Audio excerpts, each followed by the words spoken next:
Hello students, how are you all? Welcome back. In last lecture we were discussing about the law of chemical equilibrium. दोनों important laws, law of mass action and law of chemical equilibrium हम लोग discuss कर चुके थे और law of chemical equilibrium में हमने एक बहुत important term देखी थी, that was K means equilibrium constant.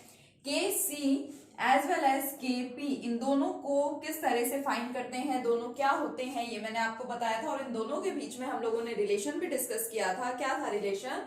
Kp is equal to Kc R T की पावर डेल्टा n. Kp का मतलब क्या था? Equilibrium constant in terms of pressure.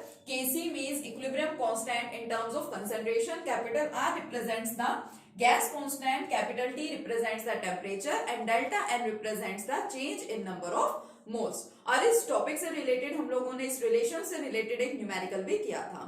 चलिए अब इक्विलिब्रियम कांस्टेंट तो हमने समझ लिया क्या होता है. अब देखते हैं इक्विलिब्रियम कांस्टेंट की यूनिट्स ऑफ इक्विलिब्रियम कांस्टेंट की. जो हम लोग ये इक्विलिब्रियम कांस्टेंट फाइंड कर लेते हैं, इस इक्विलिब्रियम कांस्टेंट की यूनिट क्या होती है? Units of equilibrium constant. Equilibrium constant means K. अब इसके लिए फिर दोबारा से हम अपनी एक जनरल इक्वेशन कंसीडर कर लेते हैं. Let us consider a general equation A plus B gives C plus D.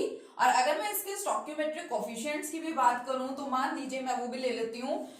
मैं इस इक्वेशन को चलिए थोड़ा सा चेंज कर देती हूं. A plus B gives C plus D and D. Small a, small b, small c and small d क्या है ये सब? These are the coefficients of reactants A and B and products C and D.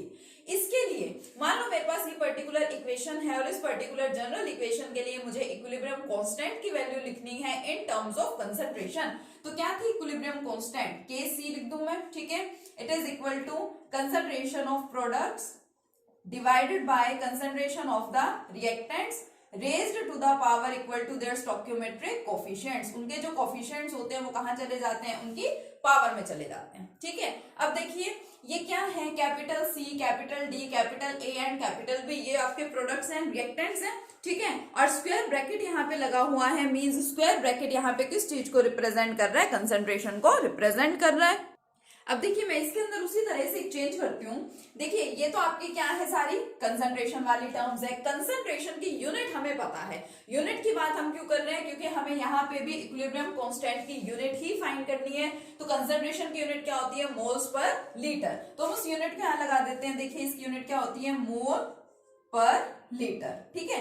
ये concentration terms मैंने ले ली. अब देखो दोनों का बेस सेम है एंड प्रोडक्ट में है तो इनकी पावर्स क्या हो जाएंगी? ऐड हो जाएंगी. तो मोल पर लीटर की power C plus D. Similarly इसके अपॉन में क्या है? कंसंट्रेशन टर्म है, उसकी यूनिट भी moles per litre and power क्या हो जाएगी? A plus B. अब इसको ऊपर लेके आएंगे तो आपको पता है पावर क्या हो जाएगी? यहां से सब्ट्रैक्ट हो जाएगी. मोल्स पर litre C plus D minus A plus B. अब देखिए C प्लस D क्या है? Small c and small d are the number of moles of the products and small a and small b are the number of moles of the reactants. Products के number of moles में से reactants के number of moles हम लोग subtract करेंगे तो हमें क्या मिल जाएंगे? Change in number of moles यानी कि डेल्टा n. तो क्या हम इसको ऐसे नहीं लिख सकते? Moles per litre delta n. Now it is the unit of equilibrium constant. Unit of equilibrium constant Kc मैं यहाँ पे लिख रही हूँ क्योंकि हम लोग यहाँ कंसंट्रेशन की टर्म्स में इसको डिफाइन कर रहे हैं. क्या हो गई यूनिट? मोल्स पर लीटर और उसकी पावर क्या हो गई? Delta n. अब Kc की वैल्यू, Kc की यूनिट क्या होगी? डिपेंड किस पे करेगा? Change in number of moles पे यानी डेल्टा n पे. मान लीजिए if delta n is equal to 0, change in number of moles is equal to 0 यानी कि जितने नंबर ऑफ मोल्स रिएक्टेंट्स के हैं उतने ही नंबर ऑफ मोल्स किसके हैं? प्रोडक्ट्स के. फॉर एग्जांपल मैं एक सिंपल से इक्वेशन से आपको बताती हूँ. H2 plus I2, hydrogen and iodine combines for the formation of hydrogen iodide. Number of moles देखिए सेम है. प्रोडक्ट के मोल्स कितने हैं? 2 एंड रिएक्टेंट्स के मोल 1 एंड 1 दोनों 2 है यानी कि change in number of mole यहाँ पे क्या है आपका? इक्वल टू 0 है. अब इसकी अगर यूनिट फाइंड करें इस केस में तो क्या आएगा? देखो मोल्स पर लीटर, ठीक है. और डेल्टा n की वैल्यू इस केस में क्या है? 0 है तो इसकी पावर 0. किसी की भी पावर 0 होती है तो इसका मतलब उसका आंसर क्या मिलता है आपको? 1 यूनिट ही मिलता है. इट मीन्स अगर डेल्टा एन होगा equal to 0, number of moles of products and number of moles of reactants अगर इक्वल होंगे या उनके मोल्स में कोई चेंज नहीं होगा, किसी भी तरह से आप बोल सकते हैं, तो यूनिट क्या रहेगी, इसकी कोई यूनिट नहीं होगी। Our KC will be dimensionless और यूनिटलेस, इसकी कुछ भी यूनिट नहीं होगी अगर डेल्टा एन होगा इक्वल टू 0 तो। ठीक है, अब मान लीजिए मैं यहाँ पे change in number of moles ले लेती हूँ। Suppose let us consider now if delta n is equal to 1, delta n यहाँ पे क्या है 1 है, तो देखिए यहाँ पे यूनिट क्या बन जाएगी, unit will be equal to moles पर लीटर। डेल्टा एन की वैल्यू क्या है 1 है, तो यूनिट क्या हो जाएगी केसी की, सिंपल सी unit of KC will be equal to moles पर लीटर। देखिए कितना सिंपल सा कंसेप्ट है। अब एक बात सोचिए, यहाँ पे हम लोग बात किसकी कर रहे हैं, इक्विलिब्रियम कांस्टेंट की इन टर्म्स ऑफ कंसंट्रेशन। किसकी बात कर रहे हैं यहाँ पे, equilibrium constant in terms of concentration. और कल मैंने आपको बताया था कि अगर यहाँ पे हम लोग गैसेस की बात कर रहे हैं, अगर हमारे reactants and products gaseous substance है, गैसियस फॉर्म में प्रेजेंट है, तो हम कंसंट्रेशन टर्म तो यूज करते ही नहीं। किसको यूज करते हैं, हम लोग प्रेशर को यूज करते हैं, और वहां पे हमने केपी इसको इंट्रोड्यूस किया था। अब ये तो हम बात कर रहे थे केसी की, केसी की यूनिट हम लोगों ने फाइंड करनी है। मान लीजिए हमें यहाँ पे यूनिट फाइंड करनी होती केपी की, तो देखिए केपी की यूनिट क्या होती, इसी तरीके से फाइंड आउट करेंगे। चलिए देखते हैं। यस, मान लीजिए अब यहाँ पे कौन है, गैसियस सब्सटेंस है हमारे पास, reactants as well as products, तो हम लोग क्या लिखेंगे, केपी लिखेंगे इंस्टेड ऑफ केसी। कंसंट्रेशन की जगह क्या लगा देंगे, प्रेशर लगा देंगे। सो प्रेशर ऑफ C और ऊपर उसका coefficient, pressure of D and ऊपर उसका coefficient, similarly pressure of A coefficient and pressure of B and it's coefficient. ठीक है, हो गया। अब इसी तरह से जैसे हमने केसी के केस में पावर्स को ऐड किया था, यहाँ पे भी हम लोग पावर्स को ऐड कर सकते हैं, बट उससे पहले देखिए ये क्या है, प्रेशर। प्रेशर की यूनिट क्या होती है, या तो एटमॉस्फेरिक प्रेशर बोलते हैं या फिर बार के टर्म्स में पढ़ते हैं। तो मान लो मैं एटमॉस्फेयर ले लेती हूँ, ATM। ठीक है, और पावर क्या है इसकी, C प्लस डी। सिमिलरली अगर इनकी पावर्स की बात करेंगे, ए और बी, इसके रिएक्टेंट्स की अगर बात करेंगे, तो atmospheric pressure and power A plus B. फिर दोबारा से ये वाली टर्म ऊपर जाएगी तो क्या हो जाएगी, सब्ट्रैक्ट हो जाएगी। तो यूनिट देखिए क्या रहेगी, unit of KP it will be equal to atmospheric, ठीक है, एटमॉस्फेयर्स बोल देते हैं generally, C plus D minus A plus B. And what about this, it is change in number of moles, so ATM and its power delta n, it is the unit of Kp। ठीक है, अब इसी तरह से जैसे हमने last case में किया, अगर डेल्टा n होगा equal to 0 then Kp will be unitless और dimensionless। If delta n will be equal to 1 then unit of Kp will be atmospheric pressure, atmosphere से सिंपली बोल देते हैं, या फिर अगर बार की हम लोग बात कर रहे हैं तो यूनिट क्या हो जाएगी, बार हो जाएगी। इसी तरह से डेल्टा n 2 3 जो भी आएगा हम यहाँ पे उसको क्या कर देंगे, पुट कर देंगे। तो बहुत सिंपल सा कंसेप्ट था हमारा यूनिट्स ऑफ इक्विलिब्रियम कांस्टेंट। दोनों टाइप के कांस्टेंट्स की यूनिट हम लोगों ने देख ली, केपी की भी यहाँ पे बात कर ली और केसी की भी बात कर ली। अब देखो हमें पता चल गया इक्विलिब्रियम कांस्टेंट होता क्या है। ठीक है, लॉ ऑफ केमिकल इक्विलिब्रियम में इसको इंट्रोड्यूस किया गया था। ठीक है, equilibrium constant in terms of concentration हमें पता है, equilibrium constant in terms of pressure हमको पता है, और इक्विलिब्रियम कांस्टेंट की यूनिट्स भी हमको पता है। तो नेक्स्ट टॉपिक देखिए क्या है हमारा, नेक्स्ट टॉपिक इज कैरेक्टरिस्टिक्स। ठीक है, नेक्स्ट टॉपिक क्या है हमारा, देख लीजिए, नेक्स्ट टॉपिक इज कैरेक्टरिस्टिक्स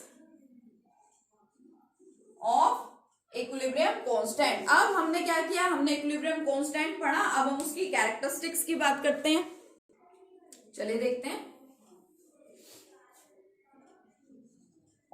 ठीक है, कैरेक्टरिस्टिक्स ऑफ इक्विलिब्रियम कांस्टेंट।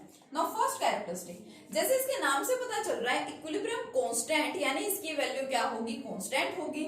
लेकिन ऐसा तो नहीं है कि जैसे हमारा क्या है, मान लीजिए गैस कांस्टेंट है, जैसे हमारा एवोगैड्रोस नंबर है, ठीक है, जैसे हमारा प्लैंक्स कांस्टेंट है, इसकी तरह इसकी वैल्यू कांस्टेंट नहीं होती। एक पर्टिकुलर रिएक्शन के लिए इक्विलिब्रियम कांस्टेंट की वैल्यू क्या रहेगी, कांस्टेंट रहेगी, सेम रहेगी। अगर मैं यहाँ बात करूं प्रिपरेशन ऑफ हाइड्रोजन आयोडाइड की, उस केस में इक्विलिब्रियम कांस्टेंट की वैल्यू कुछ और होगी। अगर मैं बात करूं प्रिपरेशन ऑफ अमोनिया की, उस केस में इक्विलिब्रियम कांस्टेंट की वैल्यू क्या होगी, कुछ और होगी। बट एक पर्टिकुलर रिएक्शन के लिए इसकी जो वैल्यू है वो हमेशा क्या रहने वाली है, कांस्टेंट ही रहने वाली है। तो हम क्या बोल सकते हैं, equilibrium constant has a constant value. ठीक है, equilibrium constant has a constant value for a particular reaction. Equilibrium constant has a constant value for a particular reaction. एक पर्टिकुलर रिएक्शन के लिए इसकी वैल्यू क्या होती है, कांस्टेंट होती है। सेकंड, मान लो मैं आपको कहूं कि मेरे पास एक रिएक्शन है, जनरल रिएक्शन मैं कंसीडर कर रही हूं, A plus B gives C plus D. क्योंकि हम लोग इक्विलिब्रियम की बात कर रहे हैं, इक्विलिब्रियम कांस्टेंट की बात कर रहे हैं, तो यहाँ पे मैंने साइन लगा दिया इक्विलिब्रियम का। अब सपोज मेरे पास क्या है, ये कोई जनरल इक्वेशन है एंड मैंने आपको बोला इसके लिए इक्विलिब्रियम कांस्टेंट की वैल्यू क्या है, Kc is equal to K। Concentration के टर्म्स में मान लीजिए इस इक्वेशन के लिए इक्विलिब्रियम कांस्टेंट की वैल्यू क्या है, कैपिटल K है। Now if this reaction is reversed, अब मैं क्या करूं, मैं इस इक्वेशन को रिवर्स कर देती हूँ। इफ द रिएक्शन और the equation is reversed, reverse का मतलब क्या होता है, जो प्रोडक्ट रिएक्टेंट्स लिख रखे हैं वो प्रोडक्ट्स हो जाएंगे और जो प्रोडक्ट्स लिख रखा है वो क्या बन जाए, रिएक्टेंट बन जाए, like this C plus D. ठीक है, अगर मेरे पास कोई एक पर्टिकुलर इक्वेशन है जिसका इक्विलिब्रियम कांस्टेंट मुझे गिवन है कैपिटल K, और अगर मैं उस इक्वेशन को रिवर्स कर दूं तो उसका डायरेक्ट इफेक्ट किस पे पड़ता है, इसी पे पड़ेगा, Kc पे पड़ेगा ऑब्वियसली। ठीक है, कुछ दूसरा होगा उसको अलग से शो करने के लिए मैंने ऊपर क्या लगा दिया, डैश लगा दिया, दोनों को डिफरेंशिएट करने के लिए। तो इसकी कैरेक्टरिस्टिक क्या होती है कि अगर हम किसी इक्वेशन को रिवर्स कर दें तो इक्विलिब्रियम कांस्टेंट भी क्या हो जाता है, इनवर्स हो जाता है। अगर उसकी वैल्यू पहले K थी तो अब उसकी वैल्यू क्या हो जाएगी, 1/K हो जाएगी। ठीक है, पहली सिंपल सी कैरेक्टरिस्टिक कि equilibrium constant has a constant और a fix value for a particular reaction. एक पर्टिकुलर रिएक्शन के लिए वैल्यू यहाँ पे क्या रहती है, इक्विलिब्रियम कांस्टेंट की फिक्स रहती है। ठीक है, यहाँ कांस्टेंट रहती है। Second, if the equation is reversed, अगर मेरे पास कोई केमिकल इक्वेशन है और उसको मैं रिवर्स कर दूं, ठीक है, तो उसके लिए इक्विलिब्रियम कांस्टेंट जो नया होगा इस नई इक्वेशन के लिए वो भी क्या हो जाएगा, इनवर्स हो जाएगा। मान लीजिए इसके लिए पहले होता 7, ठीक है, तो इसको रिवर्स करने पे वैल्यू क्या मिलती मुझे, 1/7 मिलती। ठीक है, एक बार इसको समझ लो अच्छे से, फिर इससे रिलेटेड न्यूमेरिकल भी करेंगे। ठीक है, तो आपको और अच्छे से क्लियर हो जाएगा। नाउ नेक्स्ट कैरेक्टरिस्टिक, अब अगली की बात करें तो नेक्स्ट क्या है, देखिए ये तो हो गई दो कैरेक्टरिस्टिक्स। थर्ड, इफ, अब मेरे पास वही कोई मान लीजिए जनरल इक्वेशन है, इफ एनी इक्वेशन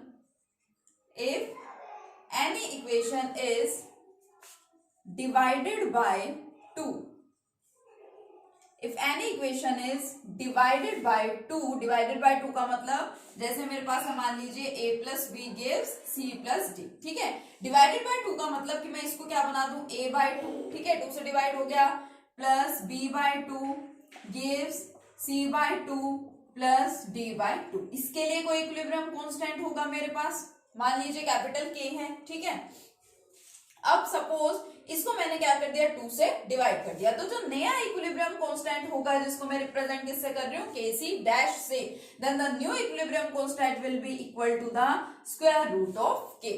याद रखेंगे, अगर इक्वेशन को 2 से डिवाइड करते हैं, प्रॉपर्टी है ये इक्विलिब्रियम कांस्टेंट की या उसकी कैरेक्टरिस्टिक है, अगर हम लोग किसी पर्टिकुलर इक्वेशन को 2 से डिवाइड कर देते हैं तो नया इक्विलिब्रियम कांस्टेंट जो होगा न्यू इक्वेशन के लिए, that will be the square root और अंडर रूट ऑफ K। ठीक है, K क्या है, जो इस वाली इक्वेशन के लिए हमारा इक्विलिब्रियम कांस्टेंट था वो।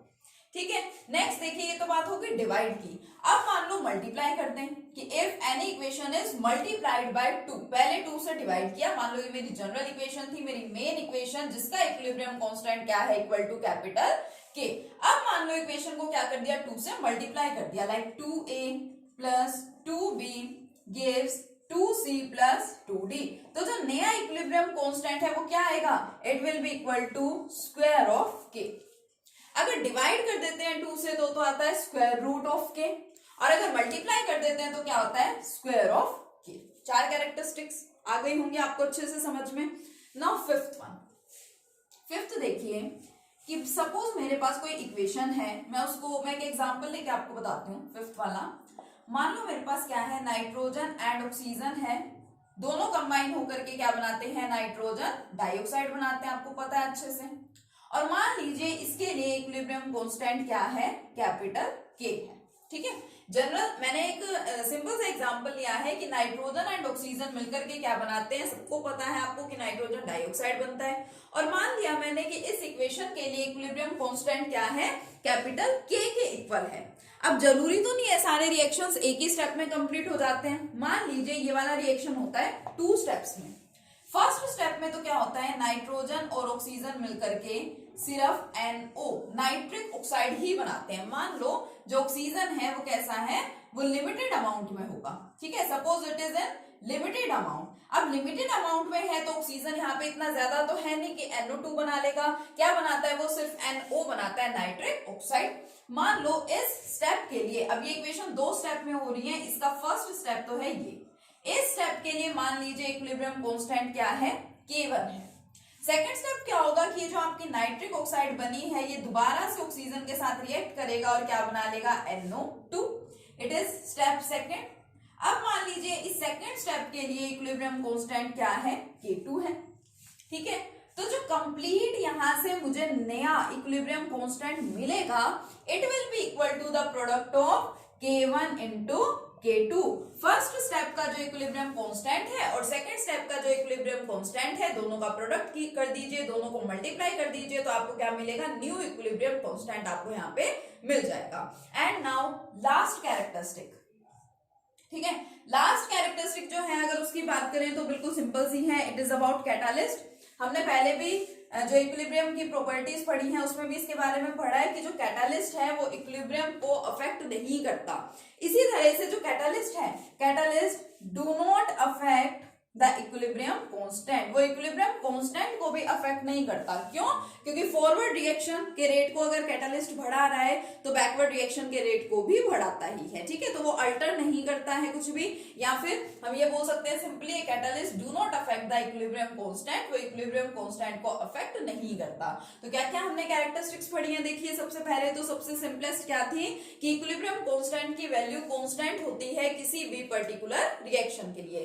सेकेंड हमने क्या पढ़ा कि अगर हम लोग किसी रिएक्शन को क्या कर दें, रिवर्स कर दें, तो इक्विलिब्रियम कांस्टेंट क्या हो जाता है, इनवर्स हो जाता है, अपोजिट हो जाता है। अगर हम कर दें किसी इक्वेशन को डिवाइड बाय 2 तो इक्विलिब्रियम कांस्टेंट क्या हो जाएगा, square root of the initial equilibrium constant. अगर हम इक्वेशन को कर दे मल्टीप्लाई बाय 2 तो क्या हो गया था नया इक्विलिब्रियम कांस्टेंट, k का स्क्वायर। और ये k हर जगह कौन सा है, कैपिटल K है, क्योंकि स्मॉल k क्या था, रेट कांस्टेंट था, and capital K represents the equilibrium constant. फिर ये 2 स्टेप्स में लिखने वाली बात बता दी आपको, ठीक है, कि 2 स्टेप्स में लिखेंगे तो क्या होगा, K1 into K2। And last characteristic कि सिक्स्थ कैरेक्टरिस्टिक क्या है कि catalyst do not affect the equilibrium constant, एक कैटालिस्ट इक्विलिब्रियम कांस्टेंट को कभी भी अफेक्ट नहीं करता है, ठीक है। अब इन्हीं कैरेक्टरिस्टिक से रिलेटेड एक छोटा सा न्यूमेरिकल देखते हैं जिसकी हेल्प से आपको और अच्छे तरीके से समझ में आ जाएगा। देखिए सिंपल सा न्यूमेरिकल है, Kp for the reaction this, एक रिएक्शन गिवन है जिसके लिए आपको Kp की वैल्यू दे रखी है इज 49। देखिए सबसे पहले तो मैं यहाँ पे लिख देती हूँ कि Kp हमें क्या गिवन है, 49 गिवन है। और देखो Kp यहाँ पे क्यों गिवन है, क्योंकि हमारे रिएक्टेंट्स एंड प्रोडक्ट्स दोनों किस फॉर्म में प्रेजेंट है, गैसियस फॉर्म में है, रिएक्टेंट्स भी और प्रोडक्ट्स भी। तो उसके लिए आपको पता है Kp का यूज करते हैं, ठीक है। किस रिएक्शन के लिए है ये Kp, इस रिएक्शन के लिए, रिएक्शन में लिख देती हूँ फॉर्मेशन ऑफ अमोनिया के लिए, ठीक है। और अमोनिया के फॉर्मेशन की जो ये प्रोसेस है जिसमें आयरन का यूज एज कैटालिस्ट करते हैं एंड मोलिब्डेनम का यूज किया जाता है एज अ प्रोमोटर, ठीक है। तो इस रिएक्शन को, इस प्रोसेस को क्या बोलते हैं, हैबर्स प्रोसेस। प्रोमोटर्स क्या होते हैं, जो कैटालिस्ट की एक्टिविटी को भी बढ़ाते हैं। अगर मैं आपको कहूं कि ये रिएक्शन 10 घंटों में कंप्लीट होता है, this reaction gets completed in 10 hours, और मैं अगर उसमें कैटालिस्ट ऐड करा दूं तो वो रिएक्शन 5 घंटों में कंप्लीट हो जाएगा। बट अगर साथ में प्रोमोटर्स भी ऐड करा दें तो प्रोमोटर्स क्या करते हैं, वो कैटालिस्ट की एक्टिविटी को और बढ़ा देते हैं। तो प्रोमोटर को ऐड करने से जो आपका रिएक्शन 5 घंटे में हो रहा था वो 3 घंटे में ही कंप्लीट हो जाता है। तो यहाँ पे आयरन कैटालिस्ट होता है और मोलिब्डेनम क्या होता है, प्रोमोटर होता है, ठीक है। अब आपको Kp फाइंड करना है इसी रिएक्शन, सेम टेम्परेचर पे इस रिएक्शन के लिए। तो हमें देखना है कि हमारा मेन रिएक्शन ये था जिसके लिए Kp हमें दे रखा था 49। अब देखिए इस रिएक्शन के अंदर क्या चेंज किया गया है। सबसे पहले तो मुझे यहाँ पे रिएक्टेंट साइड में दिख रहा है अमोनिया, जो कि प्रोडक्ट साइड में था, यानी कि ऑब्वियसली यहाँ से क्लियर है, ठीक है, अंडरस्टूड है कि रिएक्शन को क्या कर दिया गया, रिवर्स कर दिया गया। अब रिएक्शन को अगर रिवर्स करते हैं तो हमने कैरेक्टरिस्टिक पढ़ी है कि if any chemical reaction is reversed then the equilibrium constant gets inverse. तो ये इक्विलिब्रियम कांस्टेंट क्या हो जाएगा, इनवर्स हो जाएगा, यानी कि 1/49 हो जाएगा। लेकिन इसके साथ देखो कुछ और भी कर रखा है। अभी यहाँ पे ट्वाइस ऑफ अमोनिया प्रेजेंट थे और यहाँ पे कितना है, ओनली 1 मोल। तो यहाँ पे 1 कैसे आ सकता है, अगर मैं इसको 2 से डिवाइड कर दूं तभी तो आएगा। यहाँ पे हाफ ऑफ n2 है यानी इसको 2 से डिवाइड किया होगा, यहाँ पे 3/2 है यानी 2 से डिवाइड किया। इट मींस इसके अंदर दो कैरेक्टरिस्टिक्स इन्वॉल्व हो रही है। सेकेंड वन क्या है, 2 से डिवाइड कर दिया। तो जब 2 से डिवाइड करते हैं किसी को तो आपको बताया है कि इक्विलिब्रियम कांस्टेंट जो नया वाला है वो क्या हो जाएगा, स्क्वायर रूट हो जाएगा। तो नया kp डैश यहाँ हमें क्या मिलेगा, 1/7। ठीक है, देखिए कितना सिंपल सा न्यूमेरिकल था, इस तरीके से आपको करना है। आ गया होगा आपको अच्छे से समझ में, बहुत ही सिंपल कंसेप्ट है, बिल्कुल अच्छे से इनको पढ़ेंगे और साथ के साथ अपने नोट्स भी प्रिपेयर रखेंगे। ठीक है, नोट्स को अच्छे से प्रिपेयर करेंगे बिल्कुल, और न्यूमेरिकल्स जिस टॉपिक के हैं वो साथ साथ में करके देखेंगे। Okay, thank you.